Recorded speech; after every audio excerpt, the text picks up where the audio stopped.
Buenos días, mi nombre es Ignacio Vilar y en nombre de mi grupo, integrado por Joaquín Vázquez, Constanza Villagrán e Ignacio Vilar, quien les habla, les vengo a presentar acerca de la deficiencia de alfa-1 antitrypsina y el enfisema pulmonar.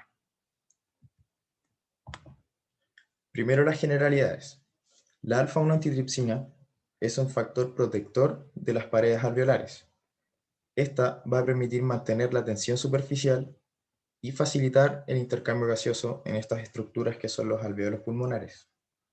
Sin embargo, existe un trastorno genético que va a provocar una considerable baja en lo que son los niveles de concentración de esta proteína en nuestro cuerpo.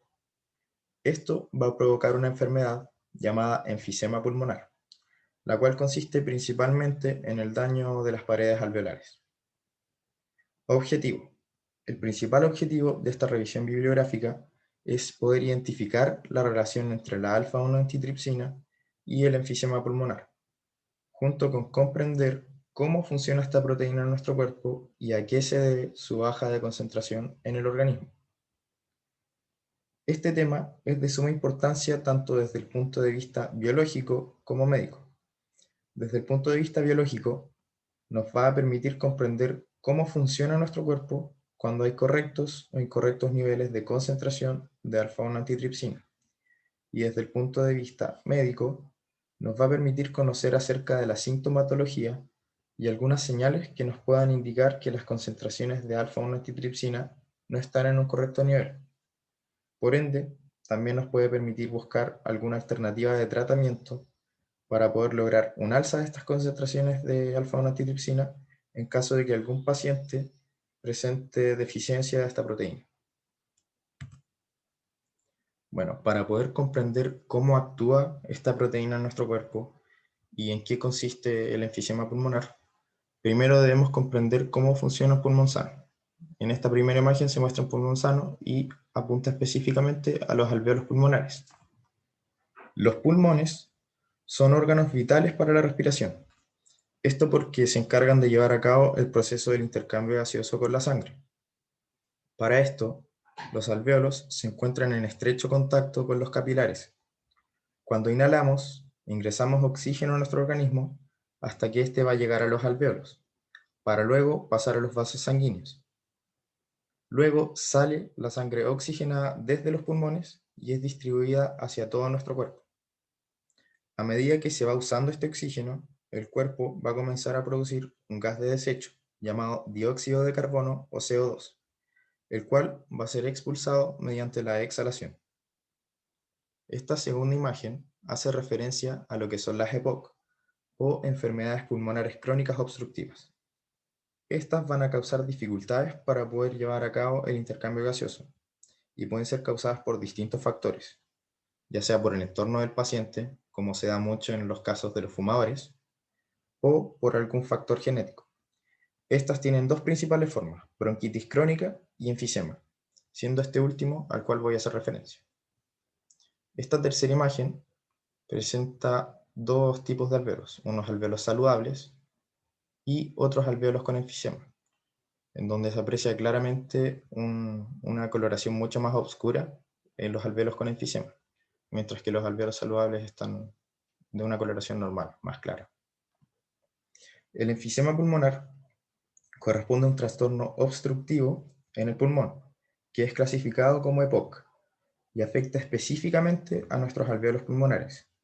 Estos se van a inflar de manera anormal y se van a comenzar a dañar sus paredes, dificultando en un futuro lo que va a ser el intercambio gaseoso. ¿Qué es lo que va a pasar en nuestro cuerpo? Se va principalmente a reducir la capacidad para poder aprovechar todo el oxígeno que nosotros inhalamos. Esta patología puede ser causada por un trastorno genético ligado a la deficiencia de esta proteína que es la alfa-1 antitrypsina.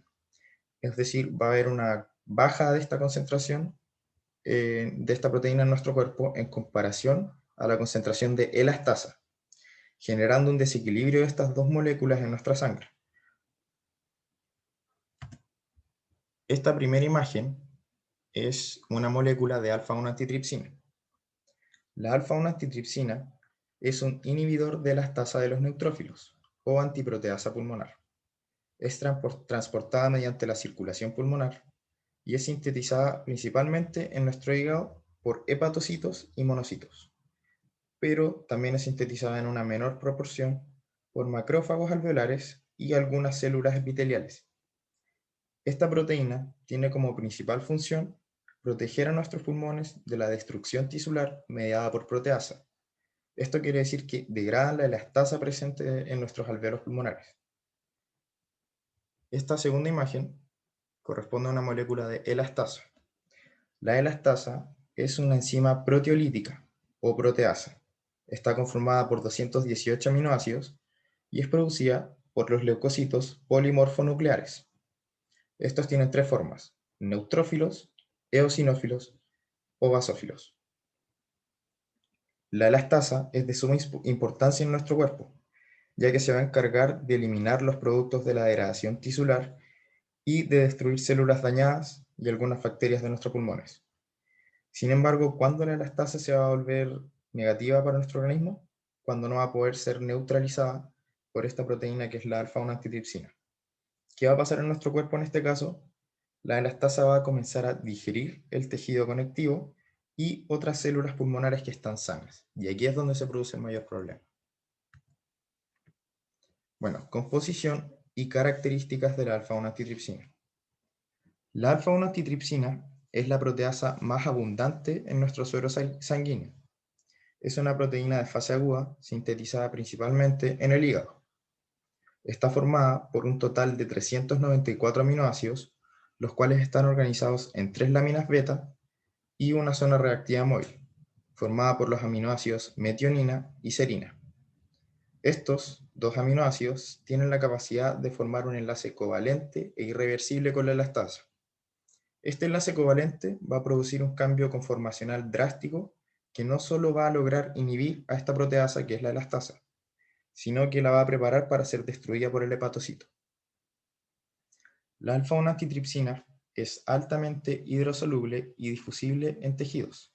Esto es debido a su bajo peso molecular de 52 kDa. Posee una vida media en sangre de aproximadamente entre 4 y 5 días. El organismo va a producir alrededor de 34 miligramos por día por kilogramo de peso. Esta actividad se traduce por altas concentraciones plasmáticas de aproximadamente 1 a 2 gramos por litro. La alfa-1-antitripsina es producida en las células hepáticas gracias a la información que está contenida en el cromosoma número 14 y posee una gran capacidad de neutralizar otras moléculas eficazmente aparte de la elastasa, como por ejemplo la proteinasa 3, entre otras tantas moléculas. Además, se ha descubierto que esta proteína reduce la expresión de leucotrieno B4, que es un potente quimiotractor de neutrófilos. Bueno, aquí puse un pequeño esquema de lo que es la alfa-1-antitripsina. La primera flecha, que es la de más arriba que estoy apuntando acá, hace referencia a los residuos de estos dos aminoácidos que son la metionina y la serina. La segunda flecha apunta a una especie de hilito rojo que se conoce como zona reactiva móvil. La tercera flecha está apuntando a esta estructura rosada que se conoce como bisagra. La cuarta flecha, que es este circulito, está haciendo referencia a la interacción con la proteasa, y estas dos últimas flechas hacen referencia a lo que son las alfa hélices. Bueno, ¿a qué se debe la deficiencia de alfa-1-antitripsina? La deficiencia de alfa-1-antitripsina se va a ocasionar por anomalías o mutaciones de sustitución en el gen que las codifica, llamado SERPINA1, en nuestro cromosoma número 14. Esto se va a traducir en cambios estructurales a nivel de la zona reactiva de la alfa-1-antitripsina. Es un trastorno hereditario y se denomina enfermedad recesiva, ya que van a ser necesarias dos copias anormales de este gen para que esta enfermedad se produzca. Es decir, que ambos padres deben expresar este gen recesivo para que se produzca esta anomalía. Las dos mutaciones más comunes que provocan un fenotipo anómalo son los de los alelos S y el alelo Z. El alelo Z contiene una mutación en el exón número 5 y el alelo S presenta una mutación en el exón número 3, presentando un cambio en la posición 264 específicamente. La proteína que resulta va a tener una susceptibilidad mucho mayor para la degradación intracelular. Las variantes alélicas S y Z se producen como consecuencia del cambio de un aminoácido en la cadena primaria. En el caso del alelo Z se sustituye la glutamina por la lisina y en el caso del alelo S se sustituye la glutamina por la valina. Aquí les puse un pequeño esquema que presenta a su izquierda una persona sin déficit de alfa-1 antitripsina, es decir, normal, y su fenotipo más común es la combinación alélica MM. Si nos vamos a la derecha, se presentan dos tipos de déficit. Déficit por sobre 35% de la concentración de alfa-1 antitripsina y déficit por bajo del 35% de alfa-1 antitripsina.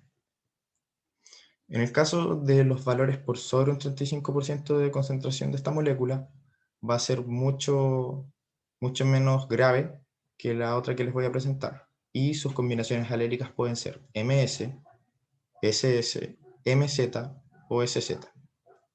Por otro lado, la más grave, que es en concentraciones por bajo de un 35% de esta proteína en nuestro suero sanguíneo, corresponde a la combinación alélica ZZ. Bueno, ¿en qué consiste el enfisema pulmonar? Aquí les puse un pequeño esquema similar al primero, donde aparecen alvéolos con enfisema y alvéolos sanos.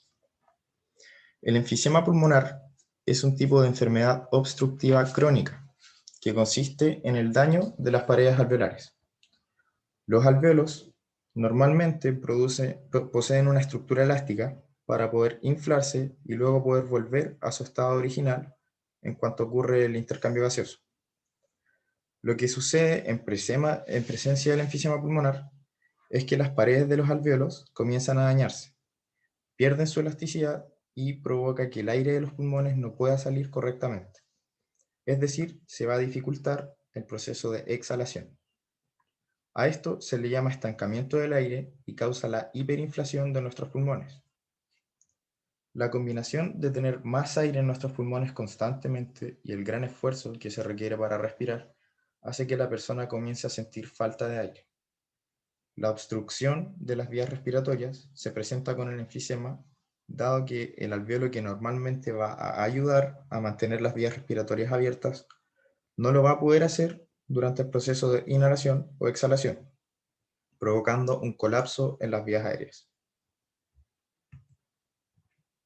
Bueno, en la parte de los autores, a nivel general nos encontramos que los artículos de estos no se contraponen ni se contradicen, sino que más bien se complementan o simplemente cada autor enfatiza en algún punto distinto o en algún otro aspecto lo que implica la deficiencia de alfa-1 antitripsina.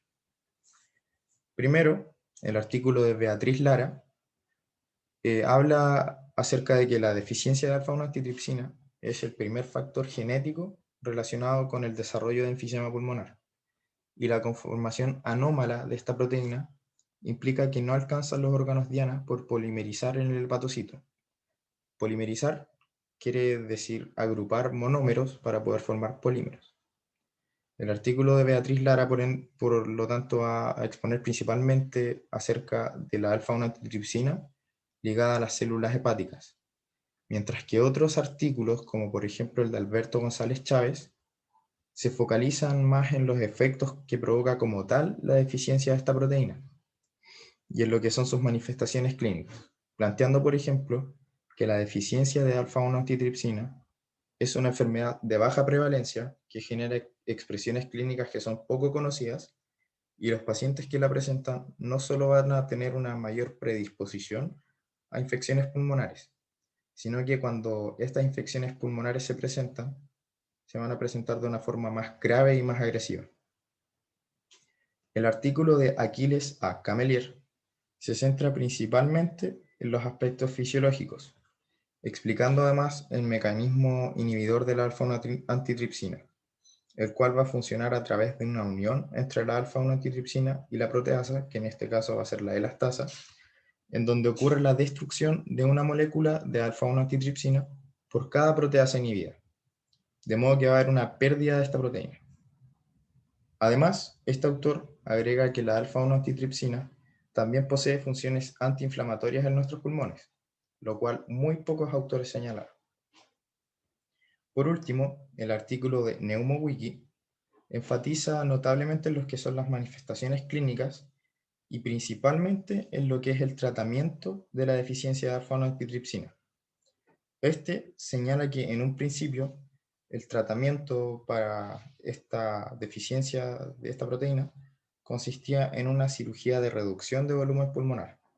Sin embargo, la evolución a largo plazo de este tratamiento era desalentadora, por lo que hoy en día se trata con un trasplante pulmonar, el cual, si bien es mucho más complejo, presenta una evolución a largo plazo mucho mejor que la cirugía de reducción de volumen pulmonar. Por último, la conclusión. La presencia de la proteína alfa-1 antitripsina en niveles de concentración adecuados en nuestro organismo es fundamental para que se logre neutralizar esta enzima que es la elastasa y de esta manera poder proteger las paredes de nuestros alveolos. De esta manera se va a poder llevar a cabo el intercambio gaseoso de los pulmones con el torrente sanguíneo de manera correcta y nuestros órganos respiratorios van a funcionar correctamente. Por último, las referencias bibliográficas. El primer link corresponde a la imagen de la elastasa, que está acá, y se sacó del artículo 123 RF. El segundo link es el de la imagen de la EPOC, este de acá, y fue extraído de sabal.net. El tercer link es el del pulmón sano, que presento por acá, y fue extraído de Medline Plus. El siguiente corresponde a la primera imagen, la del esquema de alfa-1 antitripsina, y fue extraído de Medigraphic. Luego, la segunda imagen de la alfa-1 antitripsina, que es la que está por acá, fue extraída de PNG Wing. Luego, de Geosalud, se extrajo la imagen del pulmón con enfisema pulmonar, el primero de acá. El siguiente link corresponde al esquema de las distintas combinaciones alélicas que se presentaban con y sin deficiencia de alfa-1 antitripsina, y fue extraído de una página que se llama Arch Bronconeumol. Y por último, el link de más abajo corresponde al de el pulmón con enfisema y fue extraído de Medline Plus. Por último, los artículos de los autores. El primero es el del artículo de Beatriz Lara. El segundo es el artículo de Alberto González Chávez. El tercero es el de Aquiles A. Camelier. Y el último corresponde al artículo de NeumoWiki. Muchas gracias por su atención.